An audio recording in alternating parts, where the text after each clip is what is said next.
Welcome to our outstanding agents and investors from across the country.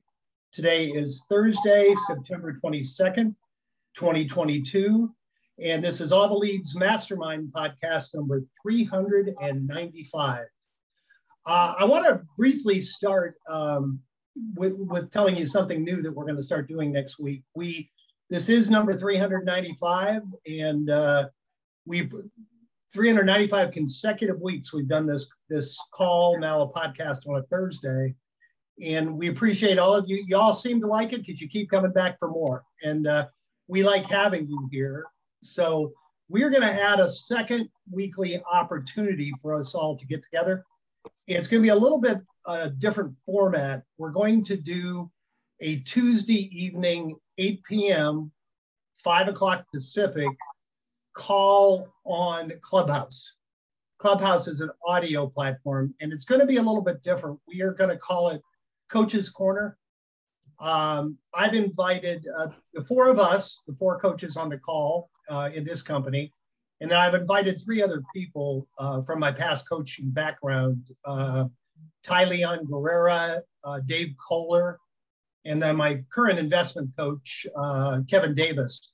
They're going to join us, so there'll be 7 of us. And from time to time, we're going to invite other top real estate coaches in the country to come on, kind of let you guys have a different perspective. And it's not going to be just limited to probate. It's going to be an open forum. The format's a little wild. I was listening to a call the other night, and they were just dropping obscenities all over the place. We're going to try to keep ours, friendly and monitor it, but it's going to be a little more of an open forum. So every Tuesday night at 8 p.m. Eastern, 5 p.m. Pacific, look for the Real Estate Coaches Corner. In the meantime, if you're not on Clubhouse, go ahead and download the app and just look for one of the 4 of us, me, Bruce, Chuck, or Tim. Although Tim, if Tim figures out how to get in, he hasn't figured it out yet, but I'm sure he will. Look for us and just follow us. And if you do that, if you follow one of the 4 of us, then you'll be notified every time we're ready to do a call in that format. So again, it's not going to replace this format, but it's going to supplement it. And it's a second opportunity for all of us to get together every week. And that's all I've got. Bruce? Yep. Just in case, sometimes it can be difficult to find people on Clubhouse. This is my first time on Clubhouse as well. So I downloaded it. I've been listening to some shows. It's a pretty powerful, entertaining platform. A lot of real estate talk, a lot of self-growth talk, just a bunch of different ways to learn and engage on that platform. So I'm new to it. You do need a handle, especially if there's more than one Bruce Hill or more than one Jim Sullivan. To my knowledge, there's actually only one of me. So if you guys look me up, it's just at Bruce Hill, no spaces. And I'm not sure what Jim or Chuck's is yet, but if you guys are looking for that, follow me and then join the group that we put together. All right. So let me start off by letting everyone know that we appreciate all of you guys here. We've got a pretty good turnout. There's always some other folks that join in a little bit late. For those of you that are listening to this live and you are on Zoom, this is for you. We want to hear from you guys. We want feedback, engagement. We want questions. We want to hear your successes in the probate space. Or if you're working divorce leads or pre-probate or anything like that, we want to hear your successes. So please go ahead and throw your hand up. Let us know if you want to chime in with a question or share. It's not too much fun if we don't have engagement from you guys. So if you are watching on YouTube, our streaming platform, or if you are watching on Facebook or LinkedIn, we want you to go ahead and chat any questions in there. We've got our support team monitoring that chat. I think Alyssa and a few others are monitoring that chat, and then they'll let us know on our end and we can answer those questions. So don't be shy. Share your questions, share your wins, but we're excited to have you guys here. With that, I think I'd like to turn it over to Chuck and let Chuck share anything that he has that's good, and then back to Jim. Yeah, thanks, Bruce.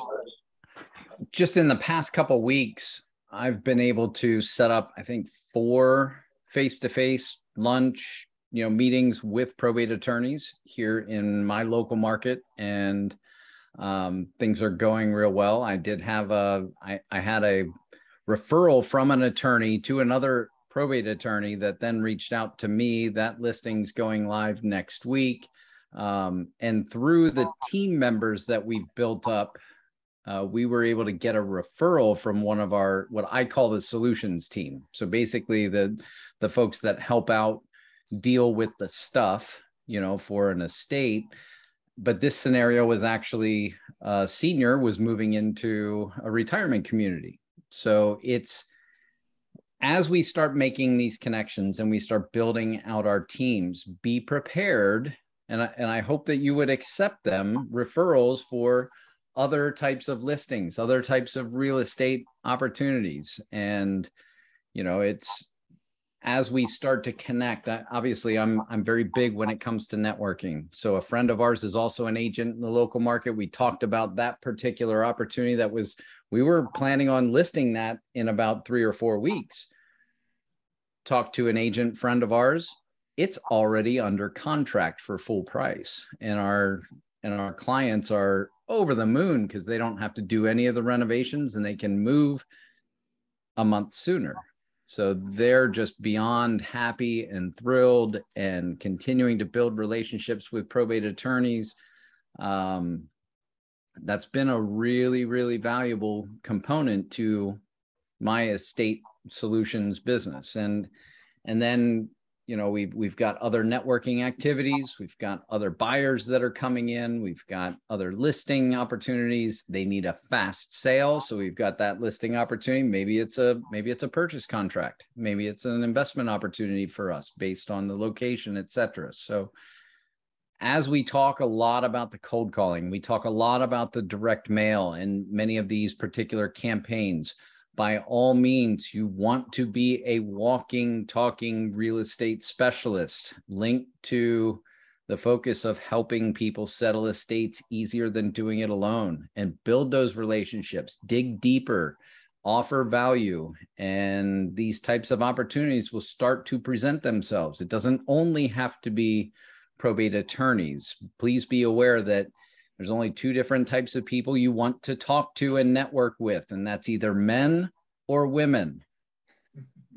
So it's very important to consider that being that walking, talking real estate specialist will get you deals. So keep going. So I'm going to chime in when you talk about 2 different types of people that you want to network and build business with and establish relationships with. I'm going to kind of talk to you guys briefly about the 2 different ways that you can get business in probate, or really any other type of real estate business that you're doing.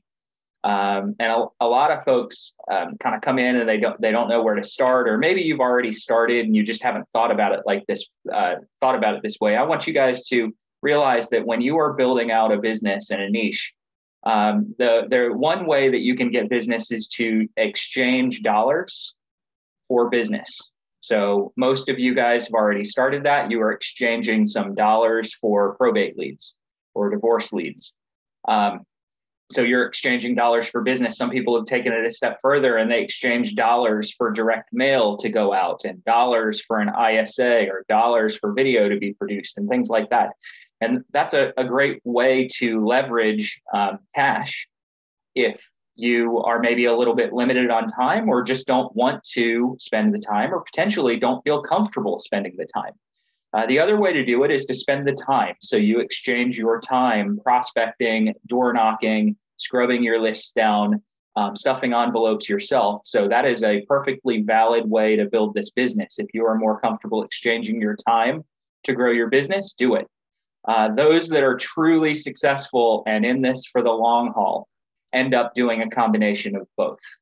They find out what money that they're going to spend money on. They know exactly how much money they need to spend to produce business. And they also know how much time they need to spend to produce business. So I'm going to go back a couple of years and give you guys a little bit of a peek at what my exchange of dollars and time looked like to get business. On average, for every 10 hours of time that I spent hunting for business, and every $426, I would generate a listing. I would personally spend about 2.5 hours working on that listing to get it sold, mainly because I was exchanging dollars for other people to kind of carry that listing from the listing agreement to the closing. Okay. So if you guys don't know what those numbers look like in your business, if you don't know how much money it costs to generate a piece of business, or how much time it costs you to generate business, you need to get to know that. And if you don't know, guess at it. Take a guess. Start tracking that data with the dollars that you're spending and the time that you're spending, and eventually you will validate or change the plan that you've put in place. But everyone here needs to have a plan in place and know exactly how much it costs to generate business and how much time you put in to get that business. Because ultimately, that's what we're really, really paid for. We are not paid necessarily. Technically, we are. The clients all think that we're paid to work on their listing. We know that we are paid to generate business. And if you can get that in your head, you'll be really well. You are paid to generate business. And from that perspective, you need to know your numbers. If you don't, get on a coaching call with us and we'll walk you through what those numbers need to look like. All right. I'm going to kick it over to Jim, see if Jim has anything else to share. And then we're still waiting on some hands and some questions to come in. So please open the floor up, share any successes, wins, questions that you might have. Jim, do you have anything? I didn't have anything further other than Matt Driscoll raised his hand and he has a win to share. Outstanding. I didn't see the hand. Matt, go ahead. Matt, unmute yourself, Matt Driscoll? Okay, I got it. There you go, Matt. All right, thank you. So about 3 months ago, a friend of mine that I sold a house to called me and said that one of his neighbors passed away on his block. And he was interested in the Porsche Boxster in his driveway. And again, this isn't a great neighborhood, but he did work for Lockheed Martin. So I went down there and I met both the people next to him because he wasn't married, didn't have any children. I then called the detective that was in charge of the homicide because I think they generically put that when they have a wellness call and then it just goes to the morgue or medical examiner. So I talked to the Detective Watson, and she had a 2-month lead on me finding an heir to the home or to the person. I was able to find him in 6 hours. So I live in Fort Worth. He happened to be in South Dakota, and he was 88 years old, and he was the only heir to the family that was alive. Because I had to trace it from Ancestry.com up the chain and then over, from the mother over. And then the father was dead, and his siblings were dead. And he was a relative. He was the family of Kelly Tires too. So it was very interesting working on that I was able to give the detective the heir's name and they verified that it was the heir. So then I contacted him, told him that his nephew passed away and didn't even know where he lived. And then literally 14 hours after the guy passed away, they were already breaking into his house. So I had to also talk to the robbery detective too. So while working on this house, since I would say May, I've been called on the cops 5 times, but now that I have keys to the house, everybody recognizes who I am. So did you have the cops called on you or were you calling the cops? No, cops were calling on me. They said that there was a suspicious person in the front yard. And so they came up, rolled up on me while I was mowing the yard. I said, yes, I find it highly suspicious. A white guy at 100 degrees mowing a yard in an African-American neighborhood. I've had the cops called on me before. I was getting into a foreclosure and I couldn't get in. I tried drilling the locks. The locks were a Medco, I believe, and I couldn't drill the locks. So I found a window that was not locked and I was crawling in. And while I was crawling in, I heard the cops come up behind me with guns drawn, thinking I was breaking in. That is a powerful story, man. That's one of the more bizarre stories that I've heard. So the detective had tried to hunt down the heir for 2 months, and you found the heir in six hours using Ancestry.com. Well, Ancestry.com had been verified, so yeah. Okay. Amazing. Great story. I couldn't figure it out. The biggest reason I couldn't figure it out, I couldn't understand why his taxes were going to California, his property taxes. I mean, the house had been paid for, so I just couldn't understand that. It was just an ex-girlfriend that he still keeps in touch with. Okay. She thinks that she also deserves some of the money as well. So I've been, So you have the listing? You have the listing? Yep. Yeah. Outstanding. Amazing story. I'm very surprised though how reluctant attorneys are taking an estate. Because I could prove to the attorney that he owned the house. He had $293,000 in his checking account because a police officer also told me to break into the house, which I did. And I used your method, but mine worked. So just break in, look for a will. Okay. Yep. Outstanding. That's what it's all about, guys. You provide a service. So Matt's over there cutting the grass for the property. I would argue that you should probably have a landscaper do that, but good for you. Cut the grass. You're providing additional service for the heirs, and you're sometimes you have to play detective and hunt folks down. That's a method that I haven't heard before, is using Ancestry.com, but it's pretty powerful. I'll probably start to use it now. Hey, Matt, did I hear you say that the original owner, was that a homicide the way they passed away, or was it just a normal death? Oh, he's muted already. That was a homicide, Jim. That's what I thought. You reminded me of a story we heard years ago, because boy, that requires. No, it was not. It was not a homicide. Oh, it's not a homicide. Generically put it in their report as that until the medical examiner rules it out. Gotcha. We had one years ago. Someone came to the call and said, "I'm dealing with this lady. She called. She's one of the heirs, but the executive is her brother, and he's in prison because he killed their parents." And talk about. And she was able to get the listing, but I just wondered if it was a similar situation, because boy, we talked last week about, a minor child, when the death occurs suddenly like that, especially violently, it can be very sensitive. One other thing you said that I can identify with also, I was showing houses one time to a police officer and his wife. There was supposed to be a key left for us, and the owner forgot to leave the key. And the police officer told me to crawl through the window to get in to get access, and he said, there's no intent. You got to have malicious intent, so bring a cop along and you can escalate your access. That's interesting, but great job. So far, you're our winner of the week for sure. Yeah, it's early though. We want to hear those other wins, but that's a good one. So we had a question come through chat. How do you go about getting the keys for a property like that? And it's really pretty simple. The first step is to identify who an heir is, or get the police permission to break in. Okay, I would identify who an heir was. I would ask that individual for permission, or if they had keys. Many times, if they're out of the area, they'll send keys to you, or at least give you permission to access the house. Let's just say that they don't have keys. In a case like this, I would highly, highly doubt that there were any keys that anyone else had to that property. You get yourself a heavy duty drill bit and put it in a drill and put it right in the keyhole and drill the lockout. You drill the interior lockout, or you do like I did when I had the cops called on me, and find a window that you crawl through. But there's lots of ways into a house once you have permission.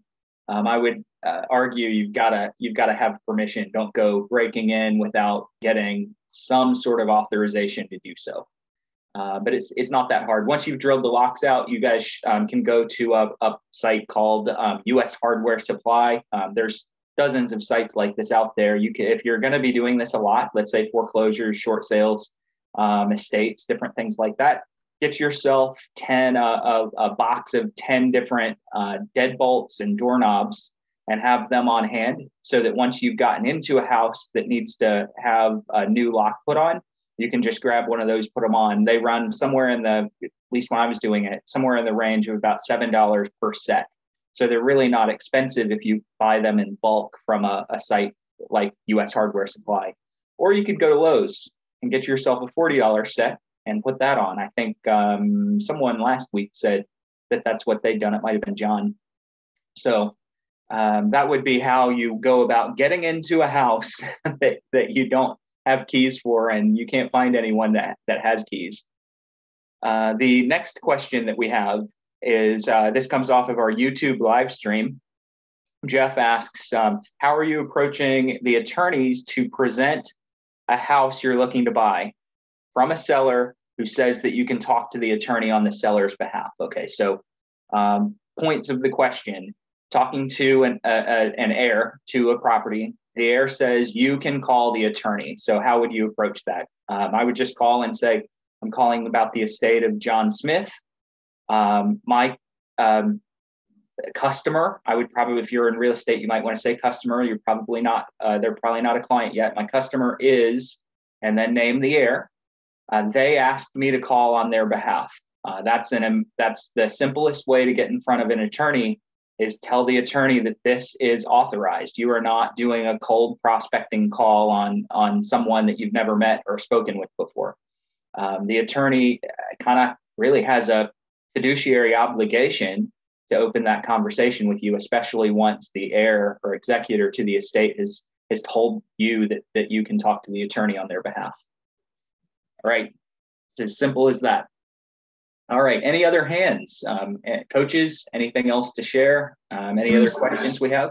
Evie is trying to, Evie downloaded Clubhouse and can't find you on there under @Bruce Hill. All right, so no spaces. It's just going to be all lowercase @Bruce Hill without any spaces. And I don't know what to tell you. Let me see if there's some kind of a QR code or something that you guys can scan. You know, worst case, we could have them sign up under Ty's name for now. Do you want to do that, or do you want to keep looking for you? Yeah, just have them sign up, look for Ty or you, Jim. Yeah, I'm looking to see if there's a QR code that you guys can. The three of us, including Tim, just joined, so maybe we're not on there yet. Worst case, the coach that's going to do this with co-host is Ty, T-Y, Leon Guerrera, T-Y space L-E-O-N. All you can do is put that in, you'll find him. If you follow any of us, you'll automatically be notified every time there's a call. And eventually follow all of us, just to be safe. But that'll be kind of a patch for now until we figure it out. All right. Questions, guys? What else do you all have? Anything? Coaches? This might be a super short call if we don't get any questions here. I can't think of the last time that we went less than 50 minutes at least. Yeah, usually we're about 5 minutes up. Everybody starts raising their hands. There we go. There's Matt again. Matt, go ahead. I was just going to say, like Chuck, you know, there's a lot more money that could happen in a probate than this. I mean, because not only is the guy is paying for my extra time that I'd be spending at the house, because I got to liquidate 5 vehicles, the contents of the house, which I don't plan on getting paid for or anything. But I found him his attorney and doing everything else. I mean, when I usually work on a probate, I'll get a car out of the deal. I'll get maybe an extra $25,000 out of the deal or something, because I'm also a general contractor. Like Chuck, I might even buy the house. Yep. That's it. A lot of different ways. That's why I like it. And I usually call. I know you had a couple girls on there that felt really bad. One of the older gentlemen felt really bad that he got that phone call and the girl happened to be 20 years old. And, you know, talked to the mother. The mother was yelling at him. I always try to go to the obituary section and find out that person to see what their age is, just to verify, because I don't want to be calling that person. Yep. Yep. All And then I right. always use been verified because it's better than looking at TAD just to find out if they own a house or not. Why even bother then? Well, yeah, Ben Verified is a great source. And another thing to keep in mind is if you guys go to your local GIS or tax records and look it up, you can find out if there was a house that they owned. But keep in mind that many people own other real estate that's outside of the county where you're getting your leads. I've seen that many, many, many times where it'll show up as a property in another county. So if you're gonna go to the county records, you better go to the surrounding counties as well, or grab Property Plus, or better yet, just communicate with everybody. So, all right, I want to go to Deborah here really quickly. I've got a feeling that I know what Deborah's question is. So, Deborah, if you would unmute yourself, please. Probably. Go ahead, Deborah. How do you know my question?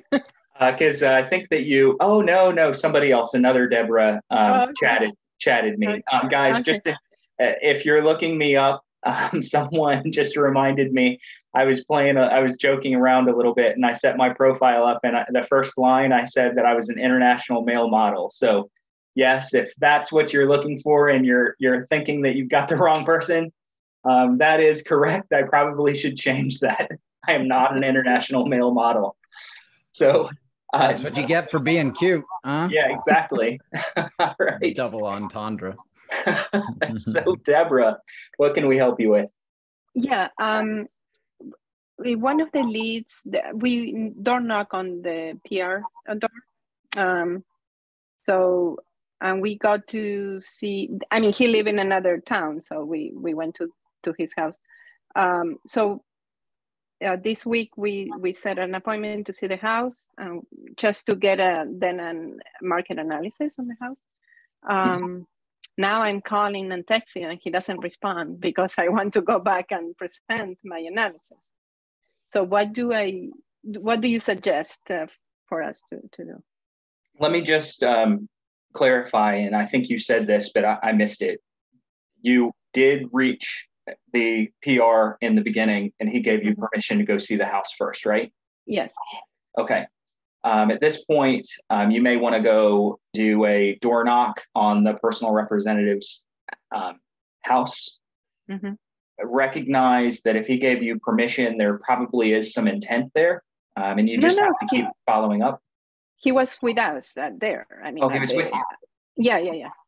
So to me, that would be a sign that there should definitely be some intent to sell. Mm-hmm. I would probably not mail that offer. That would be like the last thing that you might want to do. But at some point, if he's just not responding here in a month, you might want to mail some terms over. But I would not do it now. I would continue to call, email, and knock on the door once or twice.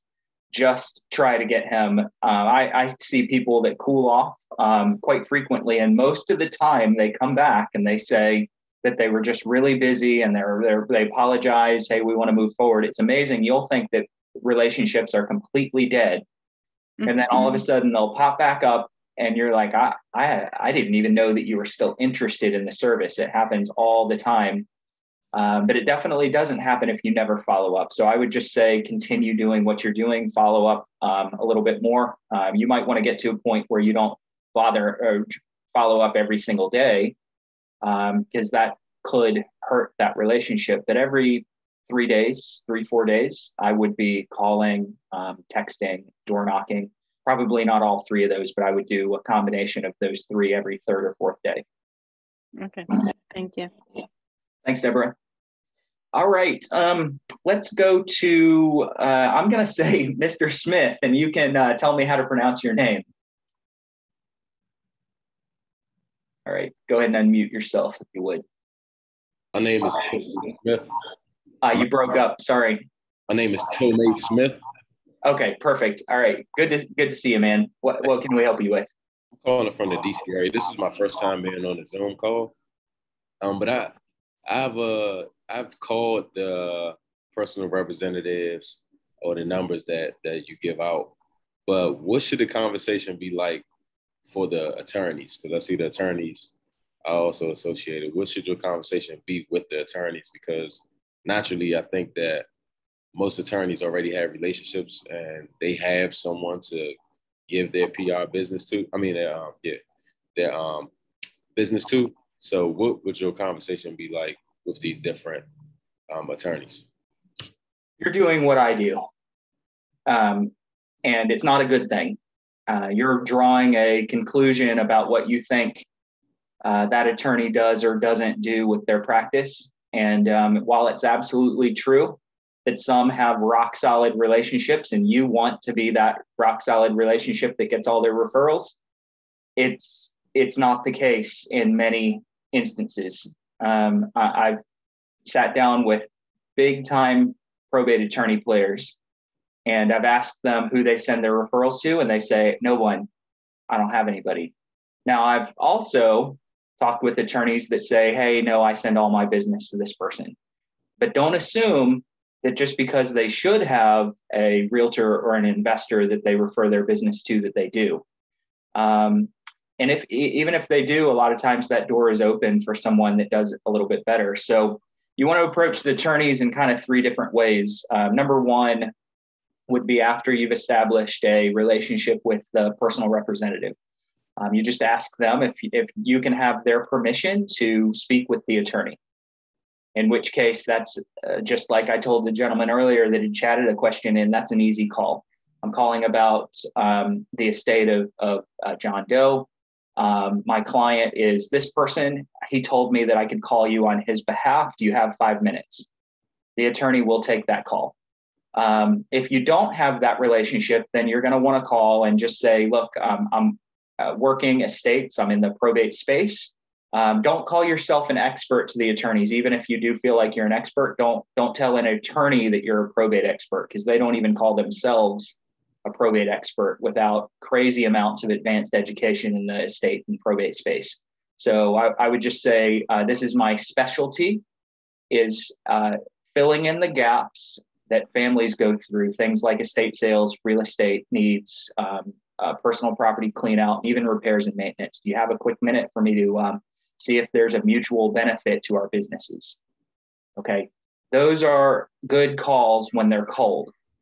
My preference is to leverage your existing relationship. So the third way is the way that I've had the most success, is leverage my existing relationships to get attorney relationships, specifically financial planners.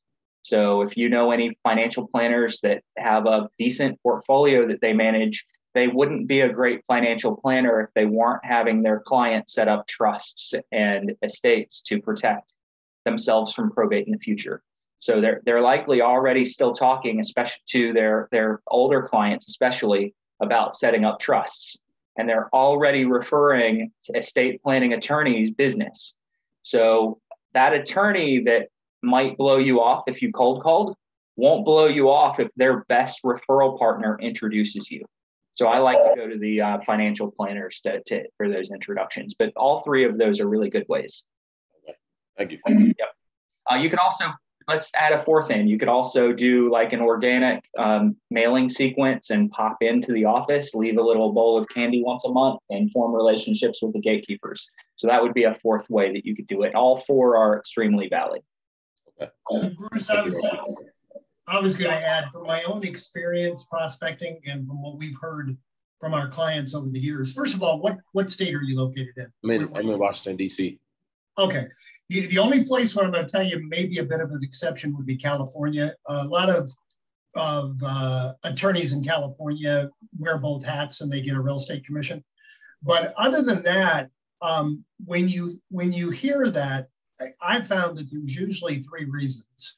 One reason the attorney might be saying that is he just compartmentalizes his business. I do this. He leaves it up to his heir. He kind of doesn't care, lets them pick their own person. But the more common reason I ran into was either they one time or more than once referred an agent who didn't do a good job and it reflected badly on them. But honestly, the first and the largest reason that I used to hear was they were just afraid that the agent wouldn't do a good job and it would reflect badly on them. So, take into consideration why you're getting that answer and assure them that you're not what they fear or you're not what they experienced before. And the way to do that is all the ways that Bruce just said. Just let them know you're going to take a proactive approach and you really want to help their client. You're not going to reflect badly on them. Okay. Yep. Thank you. Yep. I appreciate that. Sure. Thanks, Tomai. Appreciate it. So we've got, I want to go to Mario in a moment.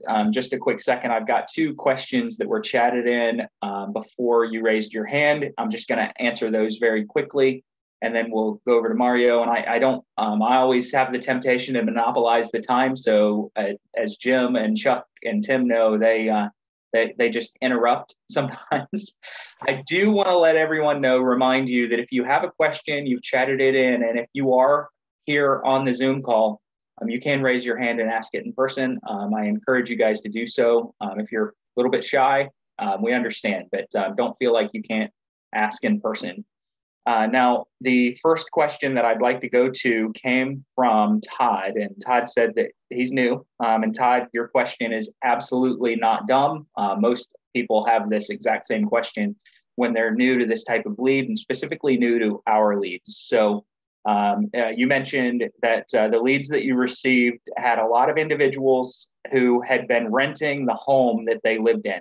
They did not own that real estate. So the PRs that you're talking to expressed that the property was rented and not owner occupied. So it's not something that needs to be sold.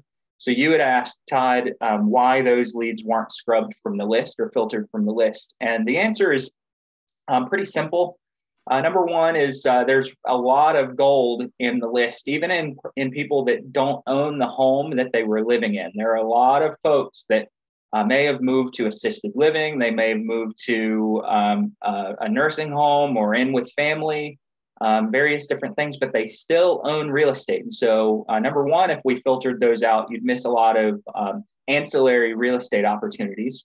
Number two is kind of identifying who owned real estate requires a lot of skip tracing, and skip tracing is never, ever, ever perfect. It can be highly accurate, or it can have a higher degree of accuracy, but it's never perfect. So we don't get the leads. We don't research the leads from the courthouse in a skip traced fashion. We would have to do that separately. You can have us skip trace your list through a system called Property Plus. It does cost $2 a lead, and it will kick back any real estate records that have recently been owned by that decedent, including the property that they're living in or any other properties that they owned. So it's Property Plus is something that you can get. We don't have that data mainly because we don't know who wants it. And we know that even if we got it, it wouldn't be 100%. It's probably 85% accurate in that range, just because skip tracing is never an exact science.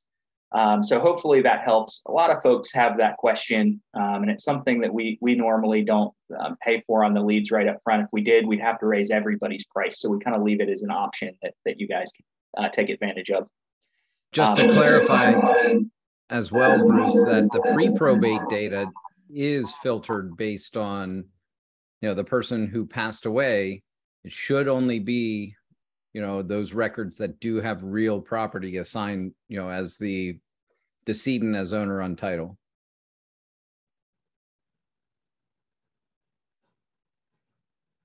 You're muted, Bruce. That's odd. All right. So that was, very true, Chuck. Thanks. Now, Matt Bedard asked, he says he has an idea. Can you offer $500 sign-on bonus to be paid at closing to the assigned representative, so the personal representative? So maybe say in the letter that you send out that you do a lot of work for no money. Okay, so in other words, you're offering if someone works with you to do some sort of credit or payment for them to handle their estate. It's not bad, not a bad idea. If you're going to offer someone some sort of financial benefit to work with you, just make it worth it. Make it appealing. $500 may not be appealing. Hey, work with me, and I'll give you $500 when you close the house.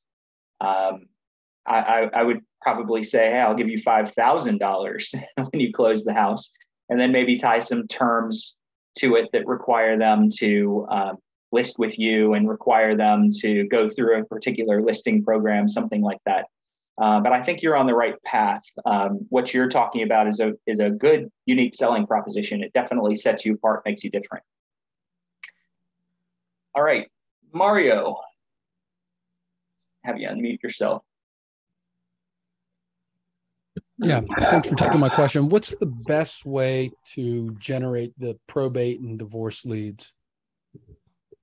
Through us, right? Yep. So are you referring to the original list or the narrowed down? Where I'm having trouble is we're in a small market. We're in small town Western PA, and the 3 counties that we are assisting with looking for properties, we have a hard time generating leads. Probate and divorce, we've reached out to several companies, and they don't really have that set up in our area. Mm-hmm. They haven't resourced our counties and zip codes. So I was just curious what that. I mean, are you guys infiltrated in Western PA? I know we have Pittsburgh to the south of us, Erie to the north. Mm-hmm. Those are easy areas. Youngstown out to the west. But when you get into more of this rural space, we're having a hard time. Probably. We will. Bruce? Yeah, go ahead, Tim. Yeah, all I was going to say is, please, if you don't mind, let us reach out to you, and we'll be glad to let you know if we have any challenges in getting it. But to my knowledge, we have every county in Pennsylvania covered, and we'll be glad to work with you. Yeah. Okay, I appreciate that. There are a few counties just around the country that are a challenge, but there aren't many that we can't get or don't get. If it's one that we can't, and you want to spend time, you might go into the courthouse and pull those records yourself. That can be a bit of a pain, especially when it comes to also skip tracing them and identifying who the heirs are and what their phone numbers are and things like that. But it can be done if you put a lot of time in, and it's something that we can't get you. But my bet would be that we could probably get those leads for you, and most likely already have them. We'll reach out after the call, and then anyone else that wants to get leads and wants to check your county, check on pricing, see how many leads might be in your county, because we do have a lot of people that come to this call that aren't getting leads from us. They're either getting them themselves or exploring the idea of probate. You could always go to alltheleads.com and call the number at the top of the page. That's the support line. It'll put you on with one of our reps, and they can let you know what your county looks like. And Alyssa did just post it in the chat as well. So just alltheleads.com, click on that, call the number, or there's a button there that says check my county. You can check and see what your county gets on a monthly basis and what it costs. Right. And if you're not calling in on the Zoom call, if you would text us your name and phone number, and we'll get right back to you, and we'll have one of our reps deal with you and get you squared away. You said text, Tim. Is that text to the number at the top of the webpage? Either that, no, online. However you joined this call, you can send us your phone number in the chat on the Zoom call. Otherwise, send it via however you joined us on social media, and we'll get back to you. Perfect. All right. Excellent. Thank you, Tim. Okay, John Cooper, what's up, man? Hey, so if you're sending out, depending on what state you're on, California, a big no-no for RESPA, you cannot say that I'll give you money when you go to advertise for listing. Big, massive. If somebody else finds out and DRE finds out, that you'll get hammered on that. It's okay to offer like free staging. We can pay for staging. We can pay for home inspections, pest inspections. We can do stuff, but you cannot incentivize a seller to list with you for compensation. So I do that when I go on my listing appointments. I'll offer, depending on the client, right? Hey, this house is rough. Let's get pest, home. Roofs are free. I can get roof free out here. and stuff like that. Do those little things and add just services. Don't try to advertise money, especially in California. They'll nail you. Yep. Yeah. Good input. Good input. Thanks, John. All right. Emmanuel, you're next. Okay, I'm here. Can you hear me? We got you. Yeah, I was thinking about a marketing idea. I was thinking about doing the old-fashioned billboard signs. Just seeing how that would work out. Just wanted to see what your thoughts on that. And do you guys also have any type of scripts where you're talking to the attorneys? So I don't, want to come off like I'm a know-it-all or something like that. But I am thinking about doing a billboard marketing. I just wanted to see what you guys thought about that. Billboard in the probate space, depending on how big your area is probably pretty risky. Depending on how big your area is and how much that billboard costs. Attorneys are famous for doing billboards. We see personal injury and divorce attorney billboards all over the place in a lot of major metro areas. You never see a probate attorney or an estate planning attorney doing that. And that's probably because that specific type of deal is so niche that you don't have a lot of people that are driving by going, hey, you know what? I did just lose my family member. Let me call this guy. So I would be very cautious before I did a billboard. Yeah, I'm in Washington. Sorry, Emmanuel. I don't know if it might just be me. You're breaking up really bad. Okay. Can you hear me now? Yeah. Much better. Okay.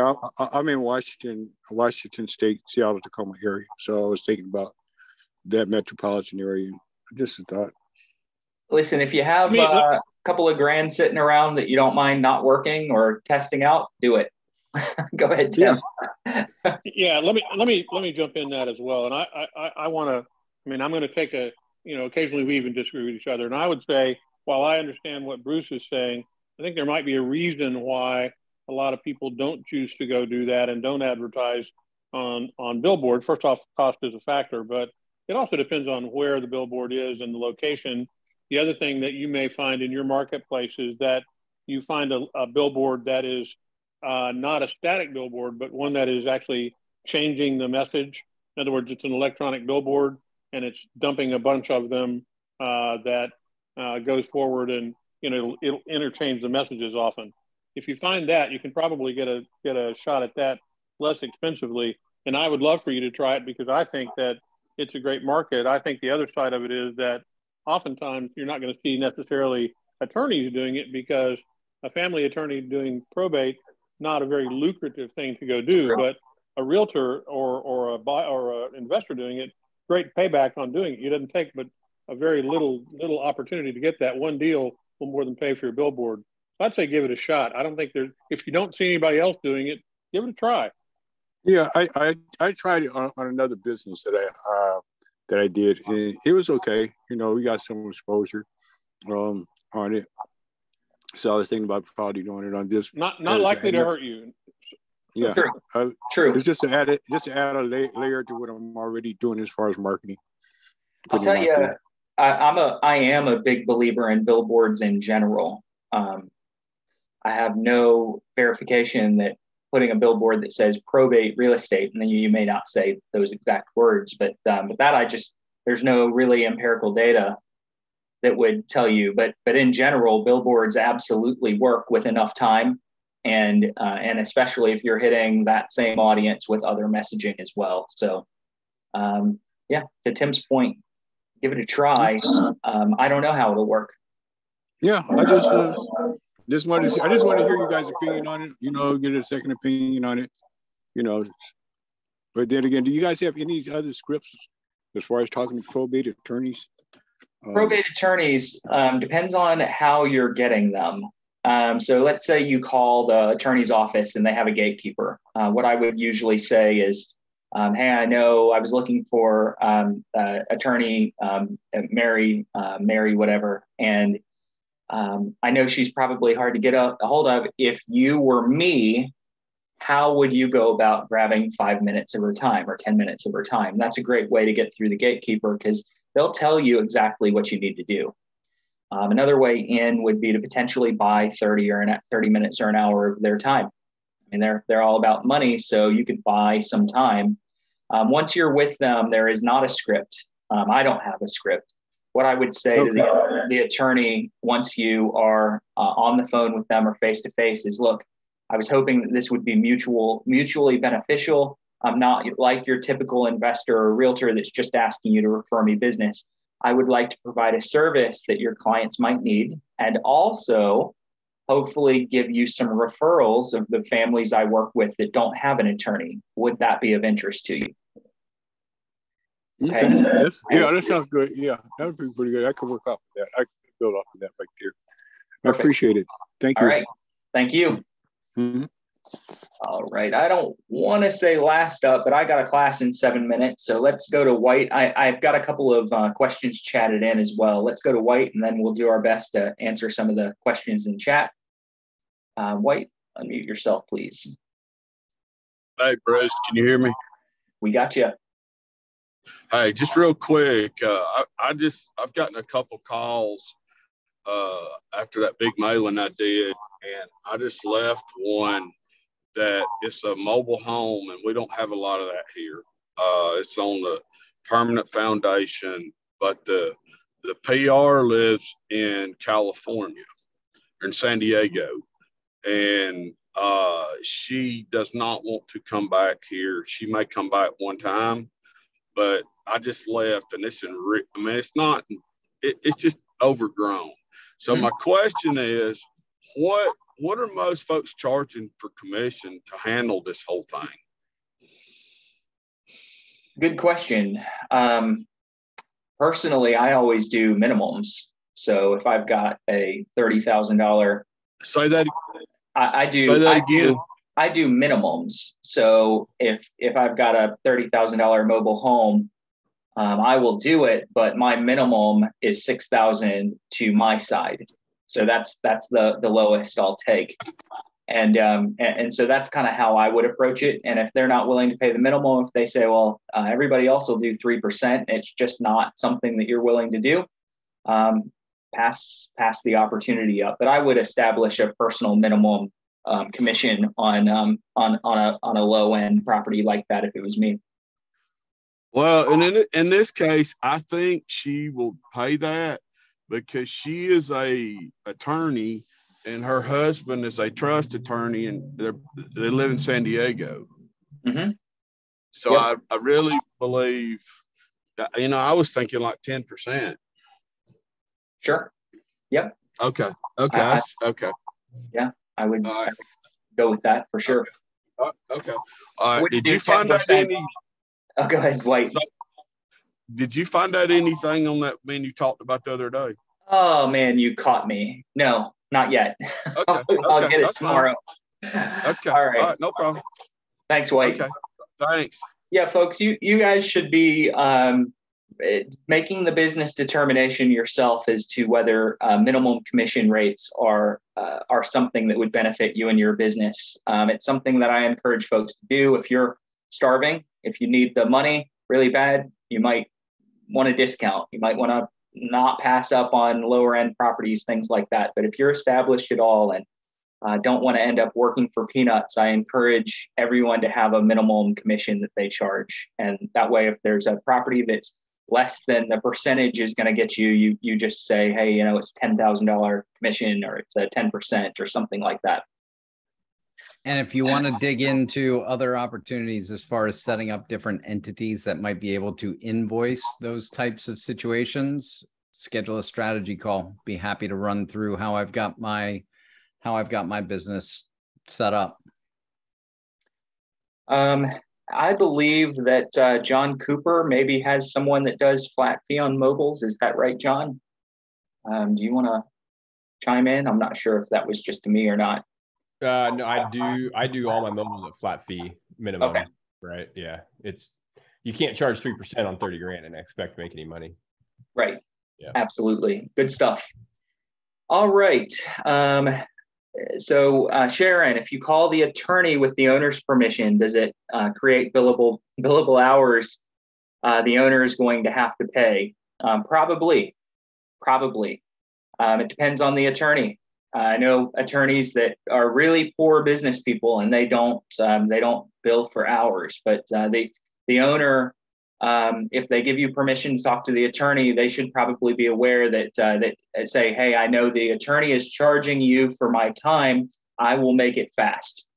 And then that way you can set it up. And then I would try to establish the remainder of the attorney relationship off billable hours. So after you've established the connection, say, hey, maybe after work one day, I can treat you for a beer. Before work, I can treat you to a coffee. Kind of share a few other things that I might be able to do. So you want to get it off of the person's billable hours as quickly as possible, because most attorneys will charge for that. Joan asked, how long does it take to get up and running once I join, including setup and setting up a website? Depending on the county that you're in, if we don't currently pull the leads in your county, then it's usually somewhere around 3-ish weeks to get researchers in, pull the leads, skip trace them, find all the contacts and everything for you.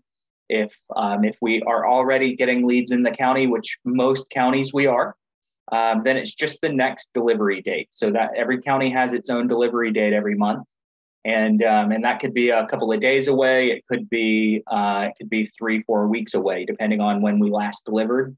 Websites don't take too long. Tim, maybe a week or so on a website. Is that appropriate? Yeah, it depends on the content more than anything else. It depends on what they want to have put in and all that. If you're kind of going with a basic approach to get it up and running, we can get it up and running in short order, a couple of days even. Sometimes you want to put your own logo on it. You need some design help. It's a full-blown custom WordPress website, and it strictly depends on what you want to go do. We'll do whatever you want. But if speed is what you need, we can get it done in a day. So that's not going to hold you up. And to Bruce's point, typically, we're going to hustle as quickly as we can to get your leads going. If we don't already get them, we'll get them as quick as we can. If we do, then you're subject to the next delivery date. Yep. Perfect. Now, another thing that I'll say, and Joan, this wasn't a specific piece of your question, but how long does it take to get up and running? You should also track how long you should expect before you get business. And there's low-hanging fruit in these lists. I want everyone to recognize that some days you get a list, you make a call that first day, and someone's ready to sell the first day. So it does happen, but I would like everyone to expect that you're working these leads for the pipeline. You're working leads that probably most of them, depending on your area, are going to be somewhere between month 3, if maybe you're in a rural area and people are moving fast, or if you're in an urban area, potentially 6-7 months before your pipeline is full. Now, that's not sooner than that. Answer the phone and talk to you. Sometimes they push you off and hold you off a little bit. And so it takes a month or 2 to form some relationships. Expect that and recognize that it's completely normal. And if they kind of hold you at arm's length for a month or 2, they're doing it with your competitors, and your competitors will quit when they're held at arm's length the first time. If you don't, you will break through that relationship and build a really healthy business in probate. It is 2:00, guys. I've got a class that I've got to go jump on. Any coaches, you guys have anything else? No, I'll do. Tim, Chuck? Nope.